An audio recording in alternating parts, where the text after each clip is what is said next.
કેશોદના ભાટ સિમરોલી ગામે દેવી પૂજક સમાજના પુત્રવધુએ પતિ અને સાસરા દ્વારા તેઓને મેણાટોણા મારી શારીરિક અને માનસિક ત્રાસ આપતી હોવાની પુત્રવધુએ કેશોદ પોલીસમાં ફરિયાદ કરતા પોલીસે ગુનો નોંધી બનાવની વધુ તપાસ હાથ ધરી છે।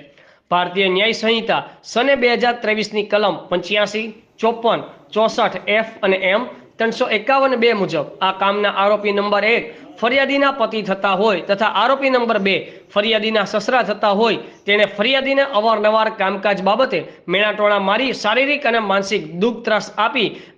આરોપી નંબર 2 ફરિયાદીનો એકલતાનો લાભ લઈ બળજબરીથી તેની સાથે અવારનવાર શારીરિક સંબંધ બાંધી બળાત્કાર કરી જો આ વાત કોઈને કહીશ તો જાનથી મારી નાખીશું તેવી બંને આરોપીઓએ ફરિયાદીને ધમકી આપી। બંને આરોપીઓએ ગુનો કરવામાં એકબીજાને મદદગારી કરી ગુનો કર્યા બાબતે કેશોદ પોલીસે ફરિયાદી સુનીતાબેન મનીષભાઈ ચુડાસમાની ફરિયાદને લઈને આરોપી પતિ અને સસરાના ગુનાના કામે અટક કરી ધોરણસરની કાર્યવાહી હાથ ધરવામાં આવી છે।